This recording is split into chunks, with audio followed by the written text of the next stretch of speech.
നമസ്കാരം. യുദ്ധക്കപ്പലുമായി ചൈനയും ചെങ്കടലിൽ ഇറങ്ങിയ റിപ്പോർട്ടുകളാണ് പുറത്തുവരുന്നത്. ചെങ്കടലിലൂടെ പോകുന്ന കപ്പലുകൾക്ക് നേരെ യമനിലെ ഹൂതികളുടെ ആക്രമണം തടയുന്നതിനാണ് യുദ്ധക്കപ്പൽ ചെങ്കടലിൽ ഇറക്കിയതെന്നാണ് ചൈന നൽകുന്ന വിശദീകരണം. എന്നാൽ ചൈനയുടെയും റഷ്യയുടെയും കപ്പലുകൾ ആക്രമിക്കില്ലെന്ന് ഹൂതികൾ വ്യക്തമാക്കിയിരുന്നു.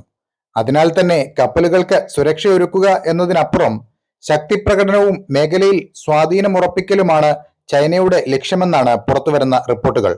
മാത്രമല്ല, ചൈനീസ് കപ്പലുകളെ വഴിയൊരുക്കി സേഫാക്കി വിടുന്ന സാഹചര്യത്തിൽ ചൈന പടക്കപ്പൽ ഇറക്കുന്നത് ചാരപ്രവർത്തനത്തിന് തന്നെയെന്ന് ബൈഡൻ തുറന്നടിച്ചിരുന്നു.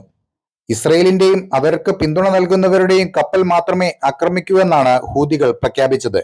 അമേരിക്ക അടക്കമുള്ളവരുടെ കപ്പൽ ഹൂതികൾ ആക്രമിച്ചിരുന്നു. ഇത്തരം ആക്രമണങ്ങളിൽ നിന്നും ചരക്കു കപ്പലുകളെ രക്ഷിക്കാൻ ഇന്ത്യയും യുദ്ധക്കപ്പലുകൾ വിന്യസിച്ചിട്ടുണ്ട്. ചൈനയുടെ ഈ നീക്കം യുഎസും ഇന്ത്യയും അടക്കമുള്ള രാജ്യങ്ങൾ വളരെ സൂക്ഷ്മതയോടെയാണ് നിരീക്ഷിക്കുന്നത്. അപ്പോൾ മറ്റൊരു വാർത്തയുമായി വീണ്ടും കാണാം. നന്ദി.